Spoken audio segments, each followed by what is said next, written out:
இந்த உபதேசத்தில் ஆண்டவன் என்பவன் எங்கே இருக்கின்றான், எப்படிப்பட்ட நிலையில் இருக்கின்றான் என்பதை ரத்தின சுருக்கமாக ஈஸ்வரப்பற்று அவர்கள் கொடுத்துள்ளார்கள்.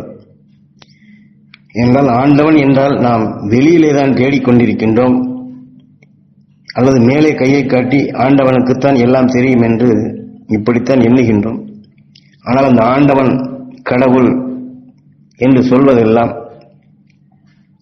அது நம்மிடமே தான் இருக்கின்றது, நமக்குள்ளே தான் அந்த ஆண்டவனுடைய சக்தி இருக்கின்றது, நமக்குள்ளே தான் அந்த ஆண்டவன் இருக்கின்றான் என்ற எண்ணம் நமக்கு வருவதில்லை. சொன்னாலும் அது எப்படி என்று வினா எழுப்பிக் கொண்டுதான் இருக்கின்றோம். அதைத்தான் ஈஸ்வரப்பற்று இங்கே சாதாரண மனிதர்கள் ஆண்டவனுடைய சக்தியை கல்லிலும் மண்ணிலும் பார்த்துத்தான் வணங்குகின்றார்கள். இவர்கள் வேண்டுவதெல்லாம் அக்கல்லின் உருவத்தில் இவர்களுக்கு ஆண்டவன் வந்து அருள் செய்ய வேண்டும் என்ற எண்ணம்தான். இன்றும் அப்படித்தான் உள்ளது. ஆனால் ஆண்டவன் எந்த ரூபத்திலே எந்த வழியிலே அவன் செயல்பட்டு கொண்டிருக்கிறான் என்பதை நாம் புரிய மறுக்கின்றோம் என்று சொல்லுகின்றார். என்னால் ஒரு தெய்வத்தின் உருவத்தை சிலையாக வடிக்கப்படும் பொழுது அதுதான் தெய்வம் என்றும், அந்த வடிவத்திலே தான் ஆண்டவன் வருவான் என்றும், அப்படி வந்தால்தான் அது ஆண்டவனுடைய சக்தி என்று நமக்குள்ளே நாம் இப்படி ஒரு பதிவு செய்து வைத்திருக்கின்றோம், தெரிந்தோ தெரியாமலோ. ஆனால் தூணிலும் இருப்பான், துரும்பிலும் இருப்பான், உன்னிலும் இருப்பான், எண்ணிலும் இருப்பான், எல்லா இடத்திலும் இருக்கின்றான் என்று இப்படியும் சொல்லுகின்றோம். ஆனால் தனக்குள் அந்த ஆண்டவன் இருக்கின்றான் என்பதை மட்டும் நாம் மறந்து விடுகின்றோம். அதைத்தான் இங்கே வெட்ட வெளிச்சமாக நாம் புரியும் வண்ணமாக நம் ஆத்மாவில் உள்ள அருளை நாம் தெரிந்து கொள்ள வேண்டுமப்பா.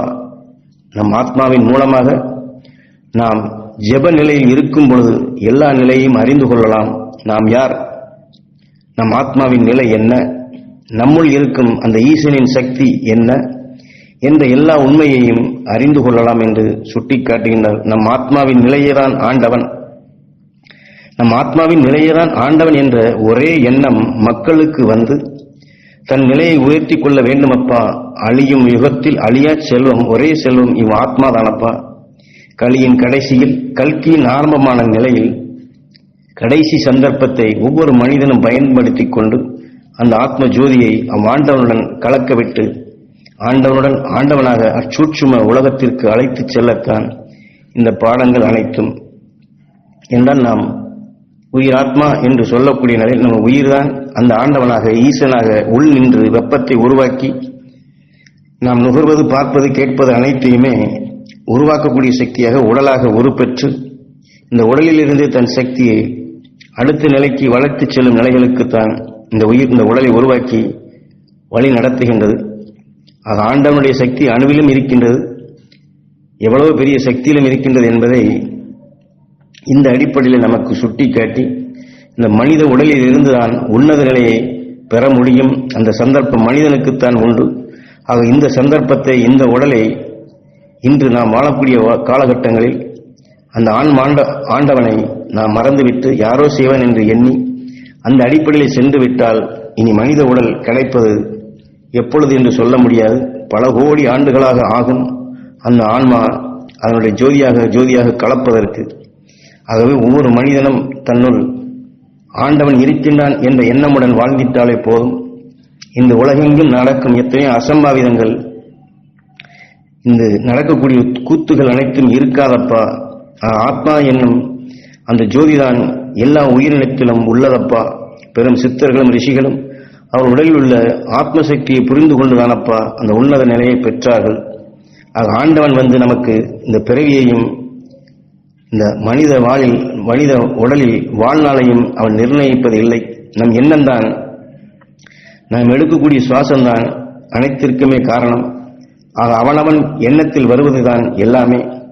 வியாதியோ மற்ற நிலைகளோ நாம் எல்லாம் எண்ணத்தால் வரக்கூடிய நிலைதானப்பா. மனிதன் அவன் உண்ணும் உணவிலும் சுவாச நிலையிலும் இவனேதான் பல வினைகளை தேடிக்கொள்கின்றான். ஆக வியாதியில் அல்லல் பட்டு உடலை விட்டு பிரியும் பொழுது வேதனை உடனே செல்லுகின்றான். அந்த ஆன்மா ஆண்டவனை அதை எண்ணி இந்த உடலிலேயே அந்த ஒளியின் தன்மையாக என்றுமே வழிநடத்த வேண்டும். அந்த ஆண்டவனுடைய சக்தியை, அதுவே இந்த ஆத்மா என்ற நிலையை உணர்ந்து அதை நாம் வேண்டிக் கொண்டால் நாம் என்றுமே அவனுடன் அவனாக இணைந்து வாழ முடியும். ஆண்டவனை நாம் எப்படியோ ஏதோ ஒரு ரூபமாக வரித்துக் கொண்டு அந்த அடிப்படையில் நாம் செல்லக்கூடாது. நாம் சொல்லக்கூடிய அல்லது எல்லோராலும் உணர்த்தப்படக்கூடிய அந்த சக்தி எல்லாமிலும் எல்லாமாய் கலந்திருக்கிறது என்றாலும் அது எந்த அடிப்படையில் நமக்குள் இருக்கிறது என்பதை உணர்ந்து, ஏனென்றால் உயிரை பற்றி நாம் எவ்வளவோ பேசுகின்றோம், ஆனால் வாழக்கூடிய காலத்தில் அதை எண்ணுகிறோம் என்றால் இல்லை. உடலை விட்டு செல்லும் பொழுதுதான் உயிர் பிரிந்து விட்டதா, உயிர் இருக்கிறதா என்று நாம் பரீட்சித்து பார்க்கிறோம். மற்ற காலங்களில் உயிரை பற்றியோ அதுதான் நமக்குள் இயக்க சக்தியாக, ஆன்மாவாக, ஆன்மா ஆண்டவனாக, ஆத்ம ஜோதியாக நம்மை வழிநடத்தி கொண்டுள்ளது. நம்மை அதுதான் இயக்கிக் கொண்டுள்ளது. அதனுடைய வளர்ச்சியுடைய பாதையில் தான் இந்த சரீரத்தை நாம் பெற்றிருக்கின்றோம். இந்த உடலிலிருந்து அந்த ஆன்மா ஆண்டவனுக்கு நாம் சேர்க்கக்கூடிய சொத்து எது?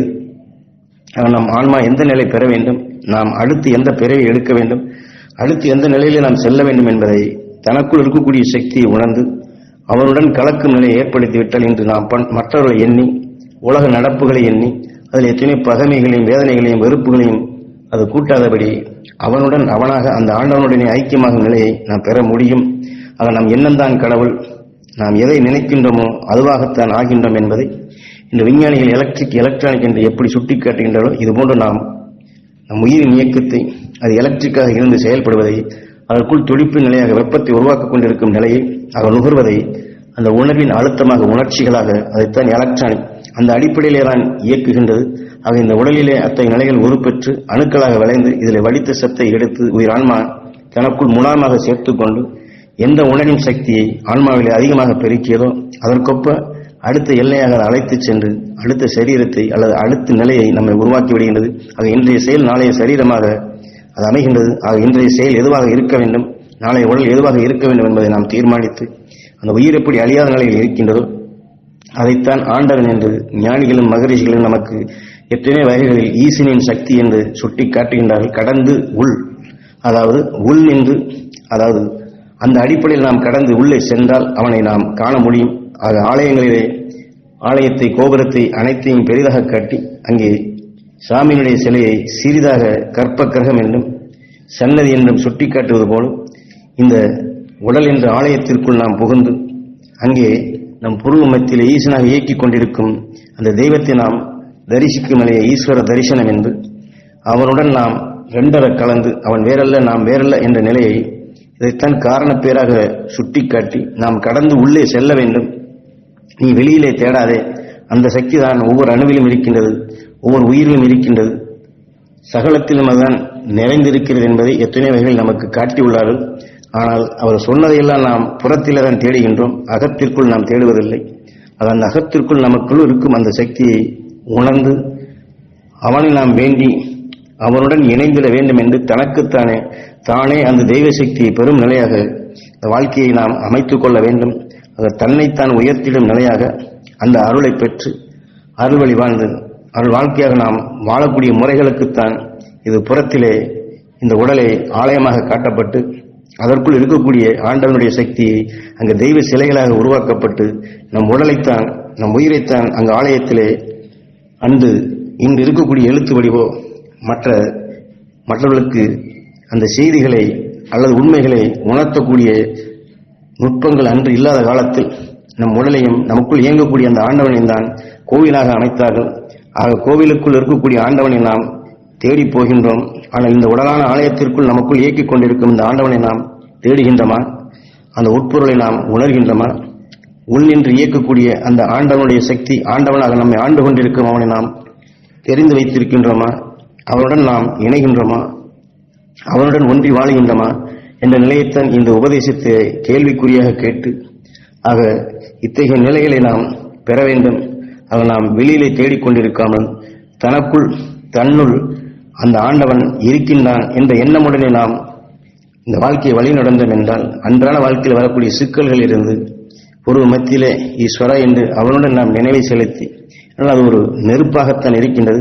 அந்த நெருப்பிலே நாம் பெற வேண்டிய உயர்ந்த உணர்வுகளை அதில் இணைத்தோம் என்றால் புறத்திலே ஆகத்தை செய்து பொருளை போட்டு அதில் கருக்கி மனத்தை அவர் வெளிக்காட்டுவது எங்கோ இருக்கும் ஆண்டவனுக்கு செல்கிறது என்று சொன்னாலும் அகத்திற்குள் நம் உயிர்தான் நெருப்பாக இருக்கின்றது. இந்த குண்டமாக இந்த உடலுக்குள் நின்று அருள் உணர்வுகளை போட்டோம் என்றால் நமது உயிர் அதை படைத்து அந்த மனமாக தெய்வீக சக்தியாக நமக்குள் உருவாக்கும்.